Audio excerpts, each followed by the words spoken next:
Docteur Monsef Slaoui, bonjour. Bonjour. Bienvenue et merci d'avoir accepté l'invitation du site Le 360.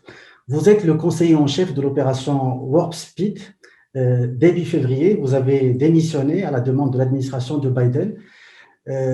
D'abord, est-ce que c'était prévisible et est-ce qu'on peut dire que votre mission à la tête de cette opération a été accomplie? Écoutez, premièrement, merci de m'avoir reçu sur votre émission.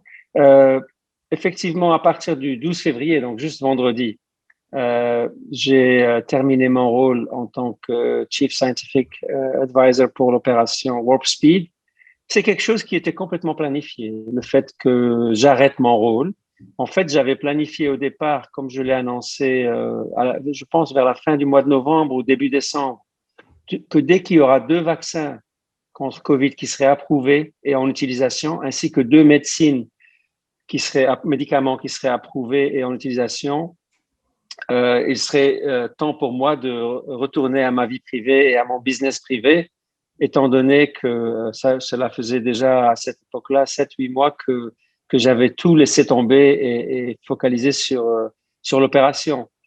J'ai attendu, plutôt que de partir en décembre, j'ai attendu que la nouvelle administration arrive vers la fin du mois de janvier et que je puisse transférer toutes mes responsabilités et toute l'information que j'avais en tête à mes successeurs dans la nouvelle administration. Ça s'est passé de manière très constructive et totalement normale. Je suis très content d'avoir joué ce rôle et je suis très content d'avoir fini ce rôle.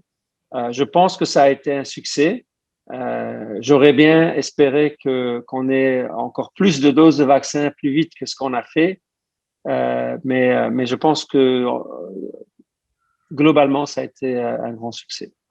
Alors, le gouvernement américain a mis à votre disposition un budget illimité pour trouver un vaccin. Finalement, ça vous a coûté combien le vaccin contre le Covid-19? Écoutez, les coûts qui ont été clairement committed, étaient à peu près de 14 à 15 milliards de dollars. Dans la pratique des choses, je pense qu'on arrivera en fin de parcours, une fois qu'on aura produit assez de vaccins pour tous les Américains, à quelque chose dans les environs de 20 milliards de dollars.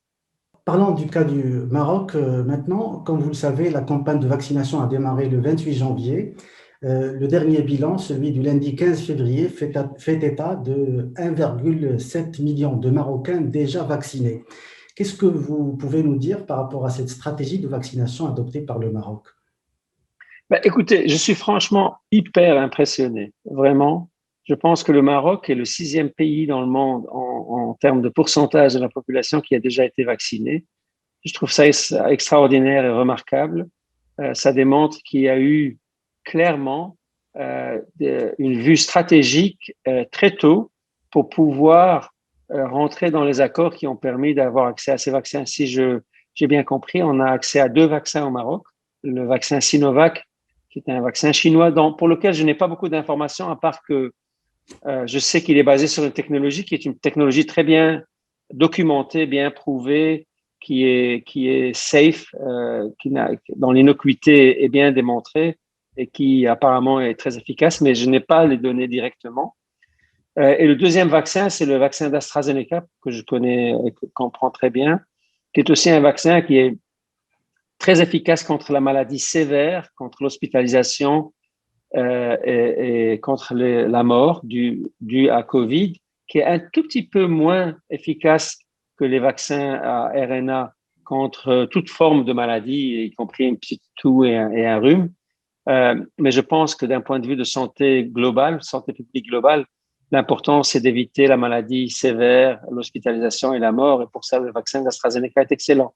Si j'ai bien compris, il est fabriqué en Inde, les doses de vaccins qui sont arrivées au Maroc. Et bon, l'Inde est le premier pays fabricant de vaccins au monde. Donc, je pense que ça, ce sont des conditions très positives concernant la qualité des vaccins que les Marocains Alors, reçoivent. justement, docteur Slaoui, à propos d'AstraZeneca, il y a tout un débat, toute une polémique autour de l'efficacité des vaccins d'AstraZeneca. Est-ce qu'il faut, à votre avis, s'inquiéter pour l'efficacité de ce vaccin, notamment pour les seniors, pour les personnes âgées de plus de 65 ans? Écoutez, il y a deux volets à cette information-là. Le premier, c'est que effectivement, dans les études cliniques qui ont été publiées, qui ont été conduites en Angleterre, au Brésil et en Afrique du Sud, l'efficacité du vaccin d'AstraZeneca contre la maladie modérée, comme on l'appelle, est, je vais appeler ça moyenne, à inférieure. Donc, protéger contre la toux, contre un peu de fièvre, contre des symptômes de rhume, par exemple, le vaccin d'AstraZeneca est inférieur au vaccin à ARN, par exemple. Par contre, pour l'efficacité contre la maladie sévère, où les gens sont malades pendant une semaine à la maison avec des fortes fièvres, etc., ou bien contre l'hospitalisation, ou bien contre la mort, l'efficacité est la même que celle du vaccin de Johnson Johnson ou de Moderna ou de Pfizer, c'est-à-dire pratiquement 100%. Il y a peu de données décrivant l'efficacité du vaccin d'AstraZeneca chez les personnes qui ont plus que 70 ans. Donc, c'est une information qui manque. Par contre, la réponse immunitaire chez les personnes qui ont plus de 70 ans, qui sont vaccinées par le vaccin d'AstraZeneca, est identique à la réponse immunitaire chez les personnes plus jeunes. Donc, il n'y a aucune raison de croire que ce vaccin ne sera pas aussi efficace contre la maladie sévère chez les personnes très âgées qu'il l'est chez les personnes moins âgées. Donc, personnellement, je recommande absolument d'utiliser soit le vaccin Sinovac, soit le vaccin d'AstraZeneca. En fait, ma mère a été vaccinée au Maroc avec le vaccin d'AstraZeneca. Je lui ai recommandé de le prendre et je n'ai aucune hésitation à faire cette recommandation. Alors, puisque vous parlez d'efficacité, se pose aussi la question de l'efficacité des vaccins disponibles par rapport aux nouveaux variants du Covid-19. Alors, comment vous abordez ce phénomène aux États-Unis? Et est-ce qu'il faut s'attendre à de nouveaux vaccins spécifiques pour chacun des variants? Alors, le fait qu'il y ait des variants est totalement normal. Ce virus, dans la manière dont il se propage, se multiplie, crée des variants.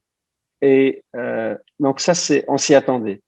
Ce qu'on est en train d'étudier avec énormément d'attention, c'est est-ce que ces variants échappent à la réponse immunitaire induite par les vaccins qu'on a jusqu'à présent.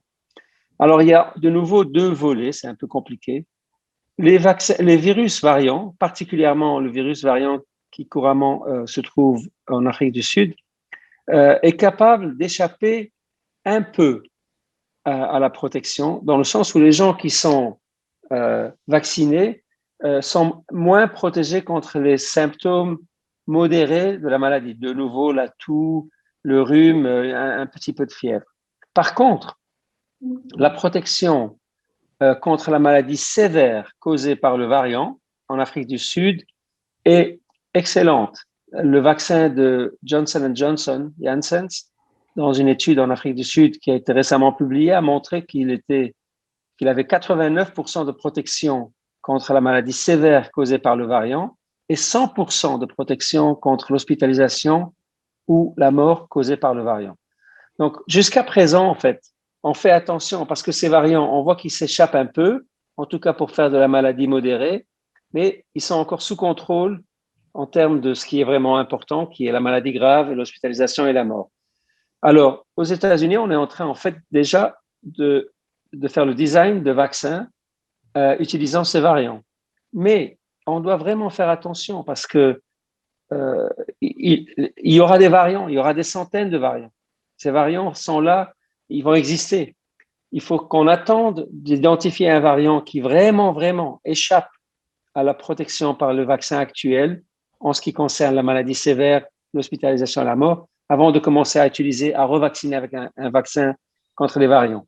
Sinon, on risque de passer notre temps à recevoir un vaccin après l'autre. Et ça, c'est pas bien parce que, en fait, ça diminue notre capacité à répondre comme il faut contre un nouveau variant.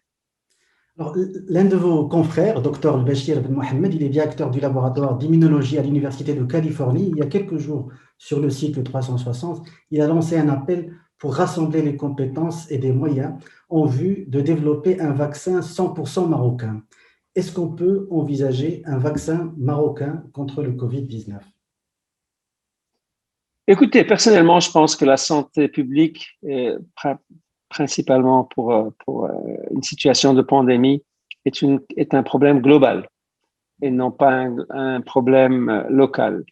Donc, si on a les capacités, euh, intellectuelles, ce que je suis certain on a énormément de chercheurs, de doctorants, aussi bien au Maroc qu'ailleurs, mais aussi l'infrastructure, les laboratoires et surtout les usines pour fabriquer un vaccin. Si on a ces infrastructures-là, pourquoi pas? Mais peut-être que euh, une manière plus rapide d'avoir un impact est de participer à la manufacture des vaccins qui existent déjà, soit au niveau du remplissage stérile. Et je sais qu'il y a des usines au Maroc qui m'ont contacté pour me demander est-ce qu'elles pourraient faire ce qu'on appelle le remplissage stérile des vaccins qui existent déjà, ou bien même pour la manufacture du vaccin lui-même, qui serait une étape vers nous équiper des capacités, du talent et de l'infrastructure pour pouvoir peut-être un jour avoir un vaccin qui est découvert au Maroc, mais qui, je l'espère, si c'est le cas, sera disponible au moins pour toute l'Afrique ou une bonne partie du monde. J'ai une question pour les cas Covid. Dans un avis publié le 12 février, la haute autorité en France, la haute autorité de santé a recommandé de n'utiliser qu'une seule dose pour les personnes qui ont été infectées par le Covid-19. Est-ce que cette solution a un fondement scientifique à votre avis ou bien c'est juste une façon de gérer le manque ou la pénurie de doses dans certains pays? Non, je pense, une bonne hypothèse scientifique basée vraiment sur les données. On sait que l'infection elle-même induit la réponse immunitaire. Et ce qu'on sait, par exemple, pour les vaccins, quand on donne 2 doses, la première dose sert à ce qu'on appelle primer le système immunitaire. Et puis la deuxième dose, vous voulez comme de la peinture, sert vraiment à avoir la réponse maximale. Alors, ce qui se passe dans la nature, c'est quand on est infecté, le fait de primer notre système immunitaire est accompli par l'infection. Et donc, effectivement, quand on donne une dose de vaccin qui correspond en fait à notre deuxième expérience avec le virus, ben, on fait la réponse maximale. Et donc, effectivement, je pense que c'est une bonne recommandation dans la situation actuelle de faire la recommandation qu'ils ont faite. Une question devenue classique à chaque fois qu'on se retrouve devant un immunologue, à quand un retour à la vie normale? Ben, ça va dépendre d'un pays à l'autre. Je dirais une fois que 70 ou 80% de la population est vaccinée dans un pays, ce sera le moment où les risques importants qui sont les hospitalisations et les décès seront franchement sous contrôle. Ici aux États-Unis, on pense qu'il y aura 2 étapes importantes.